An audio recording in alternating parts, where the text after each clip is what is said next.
اعوذ باللہ من الشیطان الرجیم بسم اللہ الرحمن الرحیم اللہم صلی علی محمد وعلی آل محمد۔ ناظرین سامعین، جیسے کہ میں نے آپ کو اپنی پچھلی ویڈیو کلپ میں آپ کو بتایا تھا کہ ہم اس وقت کوہ خضر پر ہیں، وہ مقام جہاں پہ خضر علیہ السلام کا نزول ہوا تھا، جو عالم تکوین کے پیغمبر ہیں۔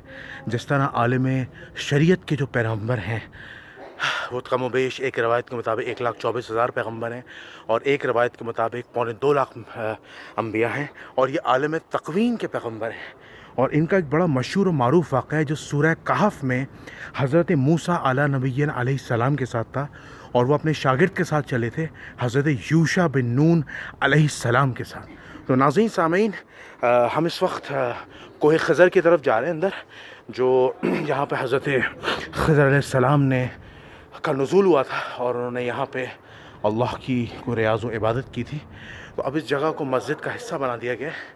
آپ دیکھیں یہ تقریباً سطح زمین سے میرے حساب سے، اگر میں غلط نہیں ہوں تو تقریباً 1,000 سے زائد فٹ کی بلندی پہ اس پہ چڑھنے کے لیے بھی آپ جوان مرد ہونے چاہیے، آپ کی سانس نہ پھولے، جیسا کہ میری پھولنی ہے، تھوڑا موٹا ہو گیا ہوں میں، پیٹ نکل گیا ہے۔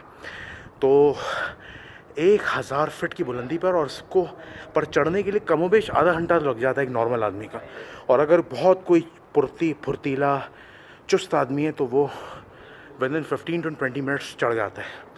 تو ہم ذرا مسجد کے اندر زیارت کرتے ہیں، صلوات پڑھ لیجیے، اللہم صلی علی محمد وعلی آل محمد۔ میں جوتے اتار کے اب اندر کی طرف جا رہا ہوں۔ بسم اللہ الرحمن الرحیم، اللہم صلی علی محمد وعلی آل محمد۔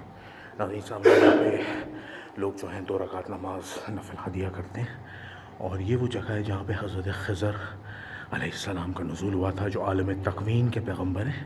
اور جیسا کہ میں نے آپ کو بتایا، سورۃ الکہف میں حضرت موسیٰ علیہ السلام کے ساتھ وہ جو واقعہ تھا، جو 3 واقعات پیش آئے تھے، جس میں انہوں نے کہا تھا کہ آپ جو میں عمل کروں گا، چونکہ میں عالم تکوین کا پیغمبر ہوں، آپ اسے سہ نہیں پائیں گے۔ وہ آپ قرآن میں سورہ کہف میں دیکھ سکتے ہیں۔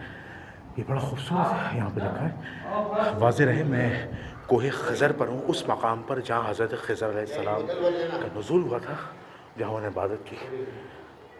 یہ دیکھ لیجیے ناظرین سامعین، یہ قسمت مسجد خضر علیہ السلام ہے، یہ آپ دیکھ لیجیے، اور یہ ان کا محراب ہے، حضرت خضر علیہ السلام جہاں ان کا نزول ہوا تھا۔ تو یہاں پہ ہم اندر جا کے دیکھتے ہیں، یہ بھی ایک جگہ ہے، میں یہاں نماز پڑھوں۔ یہاں پہ ان کا نزول ہوا تھا حضرت خضر علیہ السلام کا، یہ آپ دیکھ سکتے ہیں پورا۔ میں آپ کو اوپر سے نظارہ دکھا رہا ہوں، یہاں نماز ہی پڑھتے لوگ ہدیتاً، ٹھیک ہے؟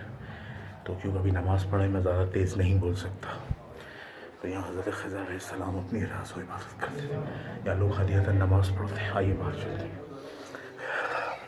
اللہم صلی علی محمد وعلی آل محمد۔ ناظرین، یہ آپ کے علم میں اضافہ کیا ہوگا اس ویڈیو نے، میں امید کرتا ہوں کہ آپ کو پسند آئی ہے۔ واضح ہے ہم ایران کے شہر قم میں موجود ہیں، اور یہاں پر ایک بڑی اہم زیارت ہے جسے کوہ خضر کہا جاتا ہے، اور کوہ خضر کا یہ وہ اونچا مقام ہے جہاں پہ حضرت خضر علیہ السلام، جو عالم تکوین کے پیغمبر ہیں، ان کا نزول ہوا تھا، اور انہوں نے اس جگہ پہ جو میں نے آپ کو اندر دکھائی عبادت کی تھی، اور اس جگہ کو ایرانی گورنمنٹ نے ریکنسٹرکٹ کرتے کرتے مسجد کی جگہ بنا دی، اور اس جگہ کو خاص طور پر تبرک کے طور پر یا امانتاً اس چیز کو سیو کر دی، اس جگہ کو، تاکہ یہاں پہ زائرین آئیں اور زیارت کریں۔ میں امید کرتا ہوں کہ آپ کو میری ویڈیو پسند آئے گی، اسے آپ لائک بھی کیجیے گا، شیئر بھی کیجیے گا، سبسکرائب بھی کیجیے گا۔ السلام علیکم ورحمۃ اللہ وبرکاتہ۔